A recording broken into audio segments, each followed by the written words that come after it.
I didn't mean to fall for him. Hell, I didn't even mean to know him. But when you live under the same roof with your half-brother, the one your father pretends doesn't exist, it's hard not to be curious. Caleb was a mystery everyone in town whispered about. Tall, distant, all sharp angles and colder silences. He barely spoke to Dad, barely looked at me. If he wasn't working late at the garage, he was holed up in his room, headphones in, a ghost drifting through the house like he didn't belong. I was 17, restless, stupid, and a wannabe filmmaker. So naturally, I pointed my camera at him. First, it was harmless. Project. A way to study the emotion of isolation, as I pitched it to my media teacher. But deep down, I was fascinated, obsessed, even. Caleb didn't know I was filming him. The way he smoked behind the barn at night, or how he ran his fingers through his hair when he thought no one was watching. The lens became my confession, until the night it all went wrong. He caught me. It was late, the rain hammering against the windows. I was editing footage on my laptop, earphones in, when I felt a shadow fall over me.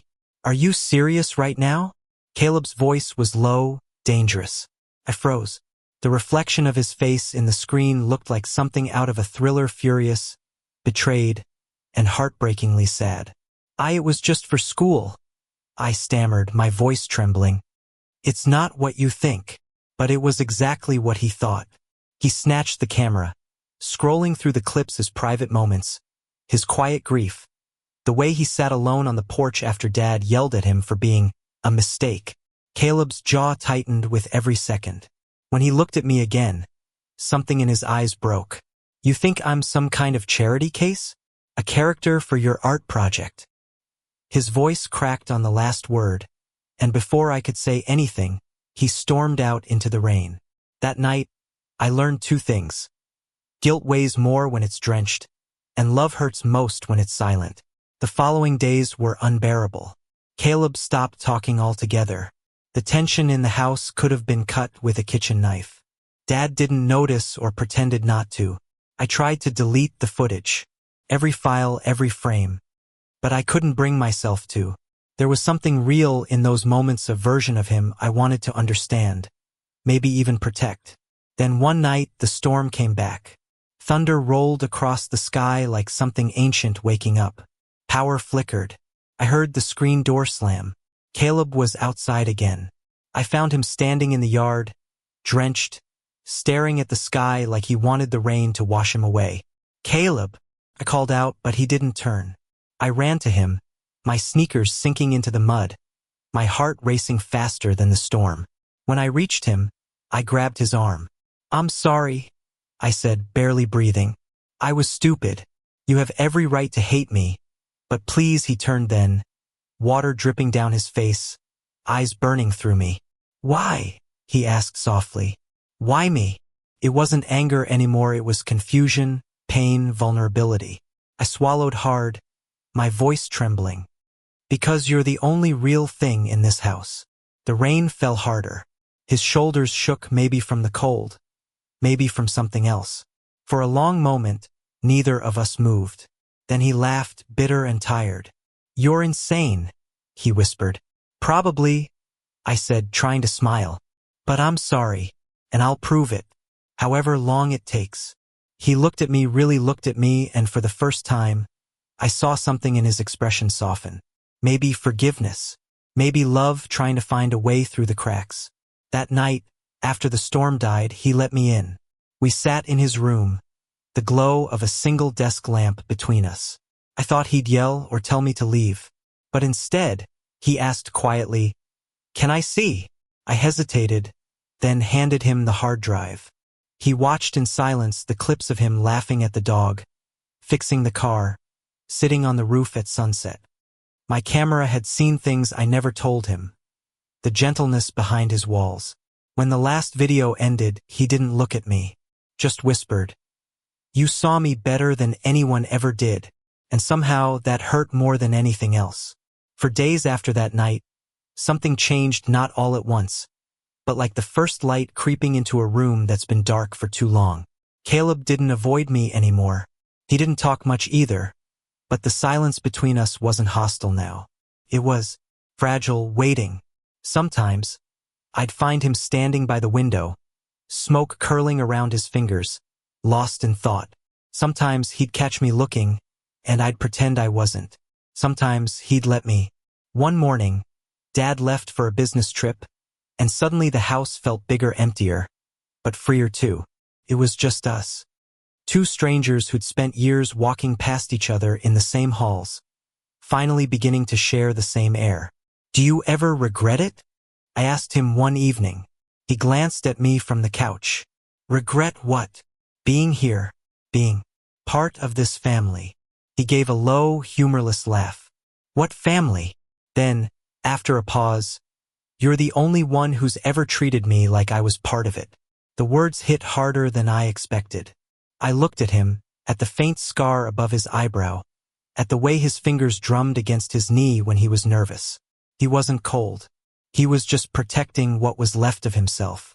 I wanted to tell him that I'd stopped filming, that I didn't need a camera anymore to see him clearly.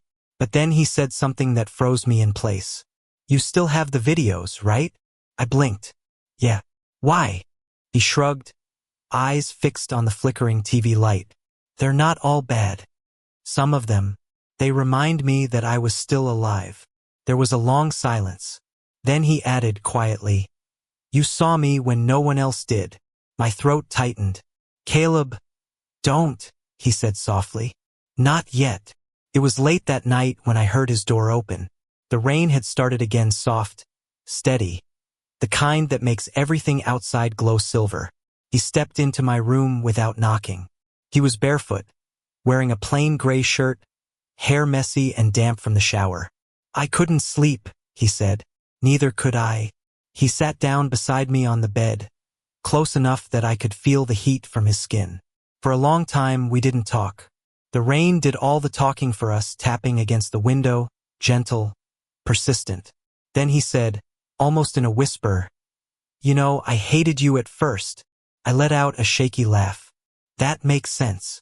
But then I watched the way you filmed me," he continued. "It wasn't pity.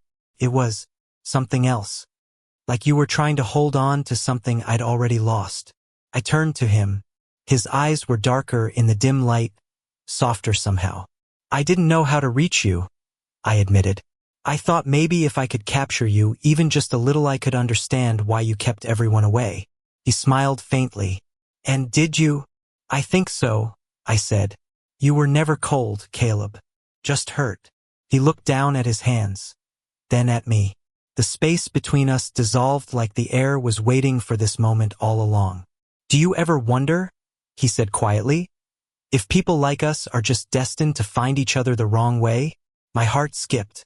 Maybe the wrong way was the only way that could have worked. And then, for the first time, he reached for my hand. It wasn't dramatic or cinematic. It was slow, trembling, honest.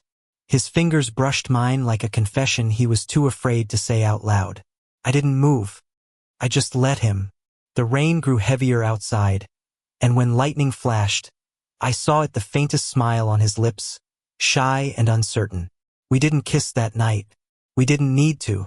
We just sat there, two broken halves finding something whole for the first time. Weeks passed. The footage from my old camera stayed untouched. I didn't delete it, but I didn't watch it either. It wasn't a secret anymore, it was history. Ours. One Saturday morning, Caleb knocked on my door holding something behind his back. "What's that?" I asked. He grinned. "New camera. Thought you might want to film something that actually smiles this time." I laughed, surprised. "You bought this?" "Borrowed," he corrected. "From work."